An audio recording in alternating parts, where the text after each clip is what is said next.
World Cup news where America, Team USA, lost to Belgium. They lost 2-1 in extra time. A crazy, crazy game. But while America lost, we did gain something. And that was an American hero in Tim Howard. Because Tim Howard broke the record for the most saves in a World Cup game since 1966. Which is also part of the reason they lost, because when you get that many saves, it's usually because they're shooting at you all the time. He was a wall. If we had any other keeper, the score would have not been 2-1. And oh my god, in the 92nd minute when they almost won, but no, I'm gonna move on. Because the amazing thing is that when you become an American hero, you are a meme. And Americans everywhere start talking about other things they think Tim Howard could save. Why is he not our Secretary of Defense? If he can stop a football, he could probably stop terrorism. Dinosaurs? They'd still probably be here. The Titanic? Yes, probably, but also in the picture it does look like he's helping it sink. Likely because there were so many Europeans on it. Of course, scientists are perfecting a way to turn Tim Howard into contraception. Simba would still have a dad. Blockbuster?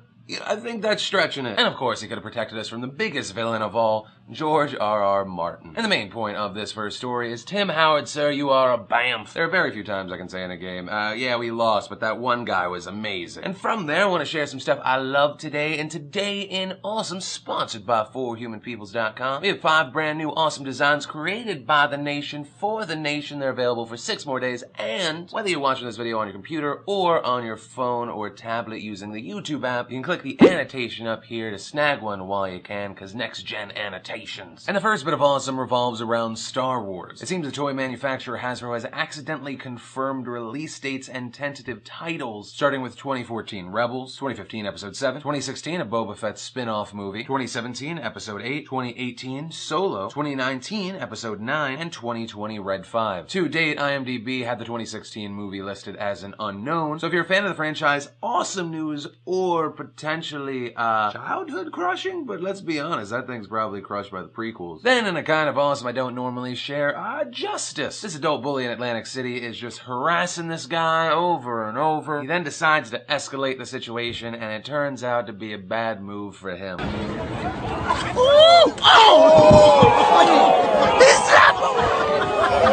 Side note, no matter what, if I were to get in a fight with someone, whether win or lose, I want a black man there filming in vertical just to scream out, "You got knocked the fuck out," just for the memories. Then in a prank video I love because it could have gone horribly wrong, but it didn't, and for some reason I feel like I would normally dislike these guys, but there's something charming about them. They decided to do the getting into strangers' cars prank. Side note, if your country allows people to have guns, don't do this ever. And in the final bit of awesome, we have our lovely lady of the day gallery, because remember that model that looked like Elsa but also a very, very gorgeous, hot, sexy type version? The Chive found her and they did their Chive thing with the pictures, and I'm in love. If you'd like to check her out for unscientific reasons, today is a day for honesty, or anything else I talked about today, links in the description down below. Then, something I just have to mention, this morning I was running a little bit late and I was like, hey nation, send me some stories. And someone sent me a story about how 421 Canadians and a Degrassi star by the name of Melinda Shankar set a Guinness World Record for most selfies taken in 1 hour, and I just have to take a moment to say that is the stupidest fucking thing I've ever heard. This is an actual quote from the Degrassi star. "I love my fans' passion for a good selfie, and I was so excited to help Skittles capture the selfie spirit and make Canadian history. And it was all made possible by her ability to take 5 selfies per minute by not giving her fans any time whatsoever to interact with her." And the main point of this story is nothing. It's stupid, but it didn't ruin my day because someone posted this picture. It's from the Chicago Pride Parade, and between Fat Jesus and that cop smirk, my day is good. Now, and really anything could happen. Then, in probably the least surprising story of the day, Rob Ford came out today to admit he has done, quote, every drug you can probably think of, except heroin, because everyone has a line they will not cross. The Toronto mayor, of course, has been in rehab, and he blamed his racist, crazy, and homophobic behavior on the substance abuse. And finally saying what everyone was wondering, will he resign? No. He said he'll wait to see the October 27th election and let the people decide. And the main point of this story is nothing. This is kind of like when your very, very obviously gay friend comes out to you and you're like, what? That's not a birthmark on your hip where it says I love cock, but it's a tattoo that says because I love cock? I didn't know, but now that you say it, it all makes sense. And so to the people of Toronto, as much as I love to just kind of laugh at Rob Ford, do yourselves and even him a favor and don't vote for him. And the last bit of news is the shocking news: Israelis and Palestinians are killing each other. Did you guys know there was even like a conflict? Because this is like, what? When did this happen? Like yesterday? It just seems like, you know, this random hatred for each other is coming out of nowhere. And while if you ask these two groups, they don't necessarily have to have a specific recent reason for killing each other. The most recent reason, according to AP, is that a Palestinian teen was abducted and killed Wednesday, and Palestinians are accusing Israeli settlers of carrying out a revenge attack for the deaths of 3 Israeli youths. Palestinian president telling the Israelis they have to hold the killers accountable. Reportedly, hundreds of Palestinians in East Jerusalem have torched the light rail train stations and hurled stones at Israeli police. They responded with tear gas and stun grenades. Israel has accused Hamas militants of abducting and killing the 3 teens and has arrested hundreds of its members across the West Bank. Rocket fire from the Hamas-controlled Gaza Strip has intensified and been met with Israeli airstrikes. Israel's public security minister saying everything is being examined. There are many possibilities. There's a criminal possibility as well as a political one. I am telling everyone, let us wait patiently. So in case you were like, I wonder if they got, you know, all their differences put aside.